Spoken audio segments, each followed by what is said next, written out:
My name David Brooks, and Saturday began like any typical weekend.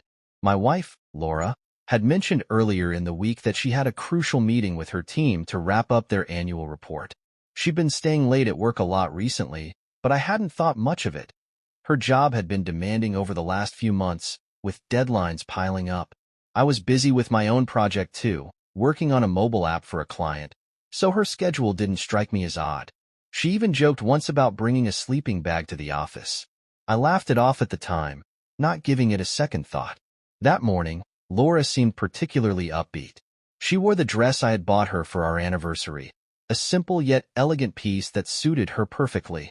Her makeup was minimal, her smile radiant, and with a quick kiss on my cheek, she was out the door, wishing me a productive day. Coffee mug in hand, I watched her leave, then returned to my desk to dive back into coding. The day passed uneventfully for me. I was so immersed in work that I barely noticed the hours flying by. It was well after midnight when Laura finally came home. She looked exhausted but pleased, the kind of tired that comes after a long, productive day. Dropping onto the couch beside me, she kicked off her heels and let out a deep sigh. When I asked how the meeting had gone, she began recounting details about their progress on strategies, how their boss seemed impressed, and how the team felt like they'd made real strides. It was all standard work chatter, nothing unusual. At one point, she mentioned stopping by a bar after dinner. The Rusty Anchor, she said with a small laugh. It was close to the restaurant where they'd been meeting, and no one wanted to waste time looking for another spot. What started as a quick drink had turned into a couple, as it often does. Her explanation seemed completely plausible. I'd been in similar situations myself. Long meetings often end with drinks to decompress. But a couple of days later, something caught my attention. Laura had left her phone on the kitchen counter when she stepped out of the room. A notification popped up, a message from someone named Jake Peterson. It read, "Great seeing you last night." I didn't touch her phone. That kind of invasion of privacy isn't my style. But the name stuck with me, even though I brushed it off at first. That evening, as we sat on the couch watching TV, I casually brought it up, pretending to scroll through emails on my own phone. I said, "Hey Laura, you've been getting a lot of new followers lately. I noticed one earlier, Jake Peterson. Do you know him?" She frowned slightly, a mix of confusion and faint amusement crossing her face. Jake Peterson? Doesn't ring a bell. Maybe he's from that conference I went to last week? I took a ton of pictures with different groups. Honestly, I hardly pay attention to those notifications anymore. Her answer was quick and smooth, but something about it felt off. It wasn't what she said, but how she said it. A slight pause, a subtle shift in tone. Still, I let it go. Pressing the issue wouldn't get me anywhere. A few nights later, during dinner, I circled back to the topic of her Saturday meeting, casually asking who'd been there. Laura listed off some familiar names, and then mentioned a new hire who'd recently joined the team. She described him as energetic, competent, and full of fresh ideas, standard office talk. Later that evening, she showed me some photos from their night out. Candid shots of her colleagues laughing, raising glasses, and smiling. Among them was one picture of Laura standing beside a man I didn't recognize. They both looked happy, posing for the camera. She swiped past the photo quickly, as if it were just another group shot. I didn't comment, but the image stayed with me. Later that night, while Laura was getting ready for bed, I sat at my computer and looked up Jake Peterson on LinkedIn. After some digging, I found him. He worked at a competing firm and seemed to have a solid career. There was nothing inherently suspicious about him, but paired with the message and Laura's subtle changes in behavior, I couldn't shake the feeling that something was off. Over the next few days, I became more observant. Not intrusive, just watchful. I noticed when Laura checked her phone, how often she smiled at messages, and whether Jake's name came up again. For the most part, everything seemed normal. She was still the intelligent, witty woman I knew and loved. But the unease lingered, like a splinter I couldn't remove. One morning over breakfast, I brought up an idea. "You know, Laura," I said lightly, "I've been thinking we should install a location-sharing app on our phones. Not in a weird way, just for convenience. You're out late with work sometimes, and it'd give me peace of mind knowing you're safe. Plus, it'd come in handy if either of us got stuck somewhere." Her reaction was immediate. Setting down her fork, She looked me straight in the eye. David, that feels like a bit much, don't you think? I get that you care, and I appreciate it, but I don't need to be tracked. Besides, those apps drain the battery like crazy, and my phone's already struggling to last the day. Don't worry about me. I can take care of myself. Her response wasn't harsh, but it was firm. She smiled as she reached across the table to touch my hand, trying to soften her words. Yet, something about the way she dismissed the idea made my unease grow stronger. I decided to let it go, raising my hands in mock surrender. All right, all right. It was just a suggestion, I said. Laura leaned over and kissed my cheek, her warmth softening the moment, and we moved on to lighter topics. But her reaction lingered in my mind. It felt a little defensive, though I told myself I might be overthinking it. Still, the doubt had taken root. A few days later, Laura mentioned she'd be heading to her usual yoga class after work. She'd been attending these sessions twice a week for months now, every Tuesday and Thursday evening. Around the time her class was supposed to begin, I decided to give her a quick call, just to say hello. To my surprise, she picked up almost immediately. Her voice sounded rushed, and the background noise didn't match the peaceful ambience of a yoga studio. Instead of soft music or quiet chatter, I could hear faint, upbeat music and the distant clinking of glasses, like in a bar or cafe. Hey, David. Yeah, the class got canceled last minute, she said, her tone a touch too cheerful. So, I grabbed coffee with a couple of girls from the class instead, since I was already out. She followed up almost immediately by sending me a photo, a selfie of her with two women I didn't recognize. They were seated at a small cafe table, all in yoga gear, holding coffee cups and smiling. It seemed plausible enough, and I didn't press further. Yet the background noise stuck with me, nagging at the edges of my mind. Over the next few weeks, Laura's late nights at the office became more frequent. At first, I chalked it up to the ebbs and flows of corporate life. Intense workloads weren't unusual for her. But then I noticed a pattern.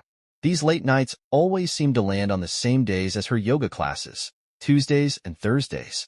One evening, while she was supposedly in a late meeting, I decided to call one of her colleagues I'd met at a company event. It was a casual conversation, and I slipped in a question about Laura's late nights. Her colleague sounded genuinely confused. I didn't know she was working late tonight, she said. Most of us wrapped up hours ago. Maybe she's working with one of the senior managers? That vague answer didn't sit well, so I reached out to another colleague, a younger guy who was more talkative. He confirmed that some team meetings occasionally stretched into the evening, but they weren't regular or as frequent as Laura claimed. His answer provided no clarity, but didn't entirely dispel my doubts either. Then came another unsettling clue. One evening, Laura came home late again. She hugged me briefly before heading upstairs to change. As she walked past, I caught a whiff of a men's cologne. It wasn't mine, and it wasn't a scent I'd smelled on her before. It was sharp and distinctive, lingering just enough to make me pause. When she returned downstairs, I asked directly, Laura, do you realize your scarf smells like men's cologne? It's pretty strong. You know how that looks, right? She froze for the briefest moment before laughing it off. Oh, David, that's probably from one of my colleagues. Some guys practically bathe in cologne. It's ridiculous. Everyone in the office complains about it. To back up her claim, she pulled out her phone and showed me a group chat. Sure enough, there were jokes about a colleague's heavy cologne use. It seemed legitimate, but something about the speed and polish of her response felt rehearsed. Then, almost without thinking, I said, let me see your phone for a second. I just want to scroll through your chats. Laura hesitated. It was fleeting, but it was there. With a sigh, she handed over her phone. I scrolled through her messages, finding nothing out of the ordinary. Conversations with friends, a group chat with colleagues, and emails. Everything appeared normal. If there was anything to hide, she'd either hidden it well, or there was nothing to find. Handing the phone back, Laura took it without a word and headed upstairs to our bedroom. I stayed behind, staring at the darkened TV screen, replaying the details of the past few weeks. The defensive reaction to the tracking app, the strange background noise during that call, the repetitive late nights, and now the cologne. None of it was definitive, but together it painted a troubling picture. If Laura wasn't going to tell me the truth, I'd need to find it myself. The following days were spent quietly observing. I reached out to a few trusted friends and colleagues of hers, framing my inquiries as concern. "She's been so tired lately," I said, "and I'm worried she's overworking herself." One colleague mentioned seeing her at a cafe during lunch breaks, far from the office and in a quieter part of town. She was always alone, sitting by the window with a coffee, looking deep in thought. When I casually asked Laura about it, she explained that she liked escaping the office noise to catch up on emails. It made sense, but still felt slightly off. A close friend of mine, who worked remotely and had a flexible schedule, offered to keep an eye out. A few days later, he told me he'd seen Laura leaving work earlier than usual, getting into a taxi instead of driving herself, and heading in the opposite direction from home. That raised more questions than answers. The final piece came from another colleague. During a conversation about hobbies, Laura had mentioned watercolor painting classes. It sounded like her, creative and soothing. But when the colleague stumbled upon an ad for the studio Laura mentioned, it was labeled as a couples painting workshop. Laura had never said anything about it being couple-focused. Advertisements can be misleading, but this detail gnawed at me. That evening, as Laura left her phone unattended on the kitchen counter, I spotted a photo of her and a friend at what seemed to be a painting workshop. They were smiling, wearing aprons, and holding brushes. On its own, the photo was innocent. But with everything else, it felt like another carefully curated piece of a larger puzzle. The signs were there, subtle but accumulating. I needed answers, clear, undeniable evidence. I considered my options. Hiring a private investigator felt extreme, but it also felt like the only way to confirm or dispel my suspicions. It was a step I couldn't take lightly, knowing it would cross a line that couldn't be undone. But the knot in my stomach told me this was the only way forward. Late one night, after Laura had gone to bed, I clicked on the website of a local investigator, hesitating briefly before filling out the inquiry form. The truth was out there, and I was determined to find it. What would you have done if you were in my shoes? Let us know in the comments. It wasn't just about invading her privacy. It was about acknowledging that things between us might never be the same again. But the weight of uncertainty was unbearable. Every unanswered question, every unexplained moment, felt like a thorn lodged under my skin. In the end, I decided clarity, however painful, was better than living in limbo. When I finally called the number, a calm, slightly weary voice answered, "Mr. Rivers speaking." I introduced myself, keeping my explanation short and focused. I told him I wasn't looking for drama or theatrics. I just needed answers. He listened silently, his tone steady and professional. Once I finished, he assured me he could help but emphasized one thing. I needed to be absolutely clear about what I wanted. Discretion and precision were his priorities. We agreed to meet at a quiet cafe on the outskirts of town. On the day of the meeting, a knot of anxiety churned in my stomach as I walked through the door and spotted him. Mr. Rivers was an older man, neatly dressed, with sharp, watchful eyes that seemed to take in everything around him. After exchanging brief pleasantries, I laid out everything. The late nights, the evasive behavior, the cologne, the mentions of Jake Peterson, and the watercolor classes. Mr. Rivers listened intently, occasionally jotting notes in a small leather-bound notebook. When I finished, he closed it with a soft snap and looked me squarely in the eye. "It's a puzzle, mister," he said calmly. "But puzzles can be solved. I'll start immediately and keep you updated as things progress. But I'll tell you this up front. Sometimes the truth isn't what we expect. Are you prepared for that?" I nodded, though deep down, I wasn't sure I was. The first few days of the investigation were agonizing. Each time my phone buzzed, I felt a jolt of nervous anticipation. But the updates, when they came, were mundane. Laura went to work, attended meetings, stopped by a cafe, and came home. There were no secret rendezvous, no late-night trips to unfamiliar places, just her normal routine. Yet, over time, Mr. Rivers noticed a pattern. Laura's personal errands often coincided with Jake Peterson's presence. He would show up at the same business center, or his name would be linked to places Laura had been, like the art studio. There was nothing overtly inappropriate, no incriminating photos, no intimate gestures. Still, The subtle overlaps were enough to reignite my unease. I began to doubt myself. Was I wrong about all of this? Was it possible that the late nights, the cologne, and the evasive behavior were just coincidences? Laura had always valued her independence. Maybe my suspicions were smothering her. Just as I was about to tell Mr. Rivers to wrap things up, he called me one evening. "Mr. Brooks," he began. His tone as calm as ever, but with a hint of urgency. "I think it's time to change our approach.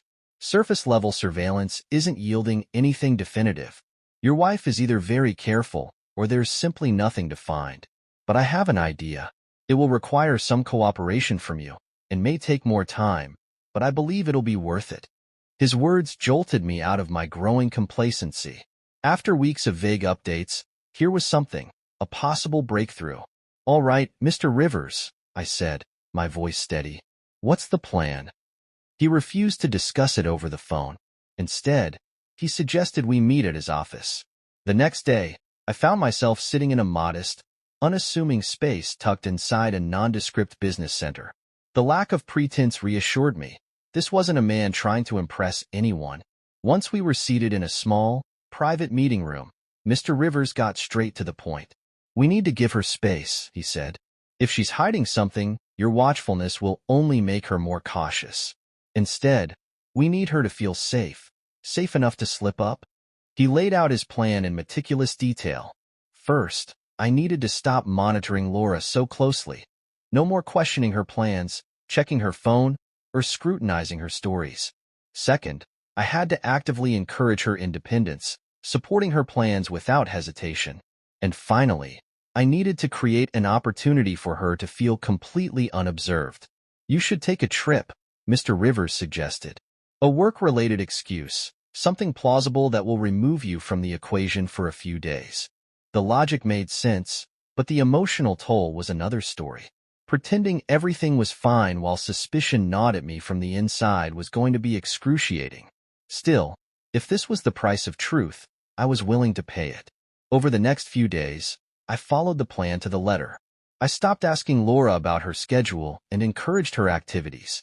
At first, she seemed cautious, even skeptical, but soon she relaxed. She stopped hiding her phone when I entered the room and once left her laptop open on the dining table. One evening, I spotted a cafe receipt sticking out of her handbag, time-stamped at a time she'd said she was in a meeting. I said nothing and made a mental note. Following the plan, I told Laura I'd be spending a few days with my father, helping him with home renovations. Her reaction was subtle, concern mixed with what I suspected was relief. She kissed me goodbye as I packed a bag and left the house.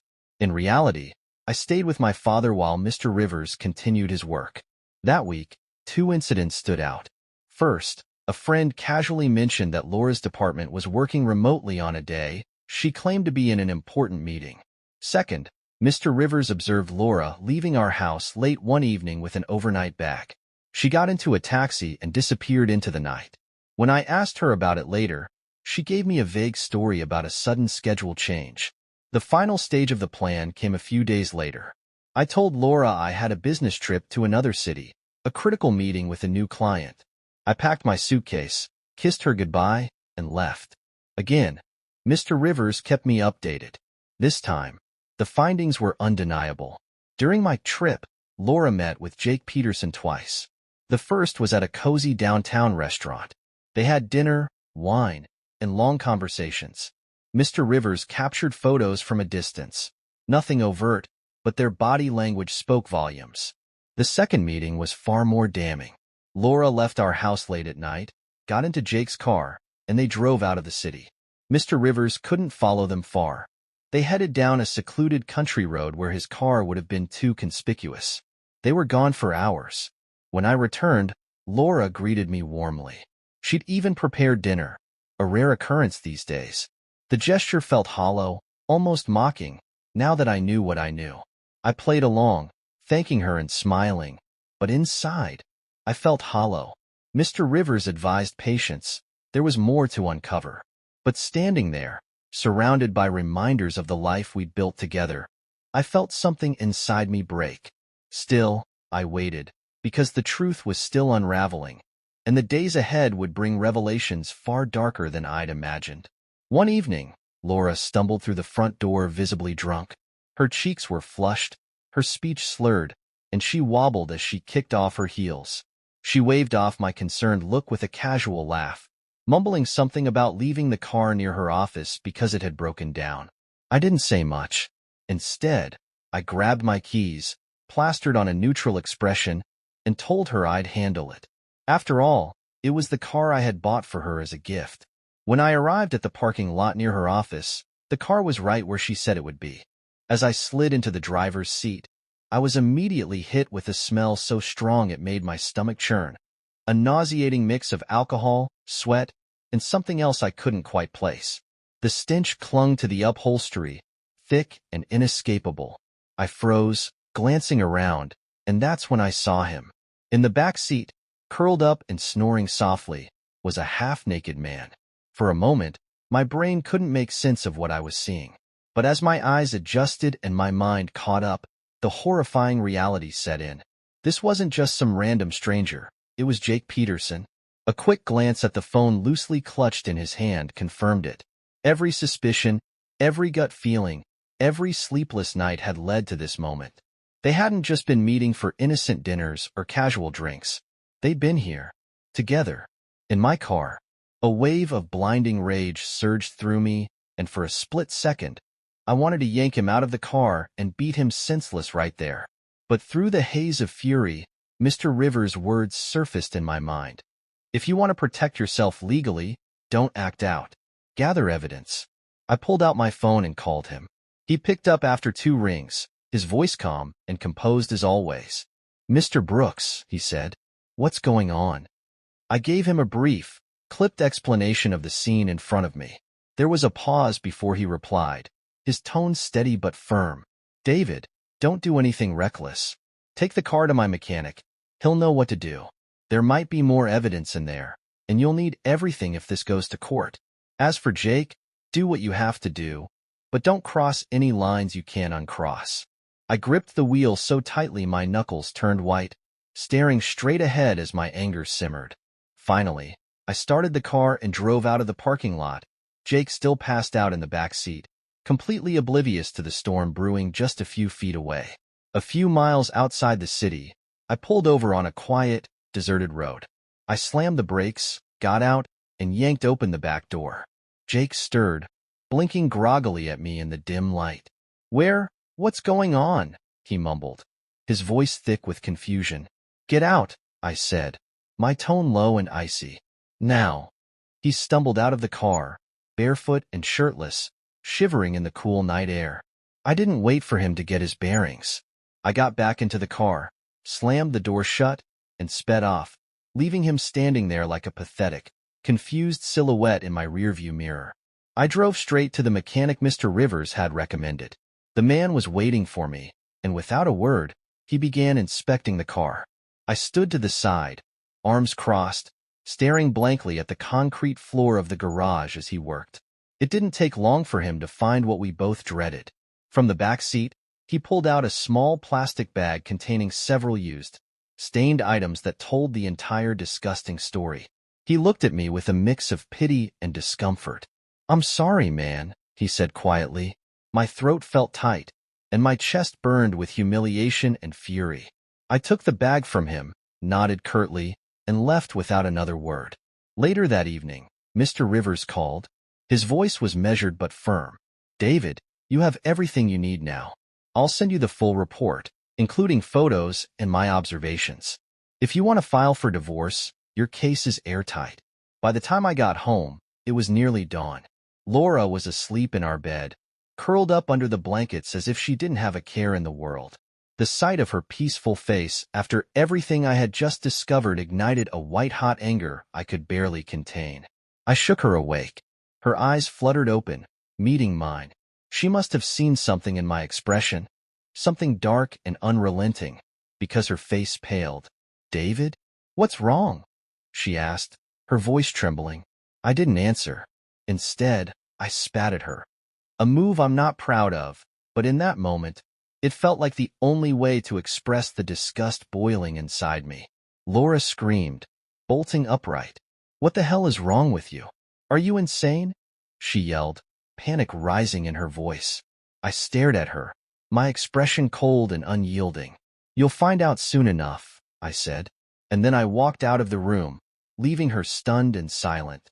The truth was out, and there was no going back. "I said leave," I repeated coldly before storming out of the room. My fury felt like a living thing, roaring in my chest, unrelenting and overwhelming. In the garage, I grabbed a gas canister I'd filled earlier that night, my hands trembling with rage. Moments later, Laura followed me outside, barefoot and frantic, still in her nightgown. She grabbed my arm, her tear-streaked face pleading with me to stop as I began pouring gasoline over her car. The car I had once gifted her as a symbol of trust and love. At one point, consumed by my anger, I tipped the canister onto myself, letting the fuel soak into my clothes. Laura let out a horrified scream, sobbing uncontrollably as she clung to my arm. "Talk," I snarled, my teeth clenched and my voice shaking. "Tell me everything. Now." And she did. Through sobs and gasps, Laura unraveled the entire web of deceit. The meetings, the lies, the meticulous planning, the careful alibis. Each word was like a fresh wound, cutting deeper into my chest. I couldn't take it anymore. Dropping the gas canister, I wiped my hands on a rag and walked away from her, my mind racing and my heart shattered. I returned to the house, grabbed one of her suitcases, and haphazardly stuffed it with a handful of her clothes. Tossing the bag onto the driveway, I looked at her with icy resolve. "Get out," I said, "and don't come back. Expect a court summons." For a moment, she stood there frozen, trembling with tears streaming down her face. Then, slowly, she bent down, picked up the suitcase, and walked away into the pale morning light. I stood alone in the cold air, the scent of gasoline clinging to me like a curse. The weight of her betrayal pressed down on me, suffocating, yet underneath it all, there was something unexpected, a fragile sense of relief. The lies were over. The truth was out. Now, all that remained was to see this through to the end. The court proceedings began 6 months later, and by that time, I felt no pain, no pity, just a cold resolve to see justice served. I hired a sharp, experienced attorney with a reputation for meticulous preparation. Together, we spent weeks gathering evidence, cross-referencing details, and building a case that was airtight. This wasn't just about divorce anymore. It was about ensuring accountability and protecting what was mine. Our case was centered on a gross violation of marital obligations. My attorney presented the evidence with brutal precision. Photos, reports from the private investigator, testimony from the mechanic who inspected the car, and printed logs of text messages and calls. It was an ironclad narrative of betrayal. Laura's lawyer tried to appeal to emotion, painting her as someone who had made mistakes. "Everyone makes mistakes," they argued. But my attorney was swift to counter. "Mistakes are fleeting lapses in judgment, not calculated, repeated betrayals wrapped in elaborate lies," he said, cutting through their argument like a knife.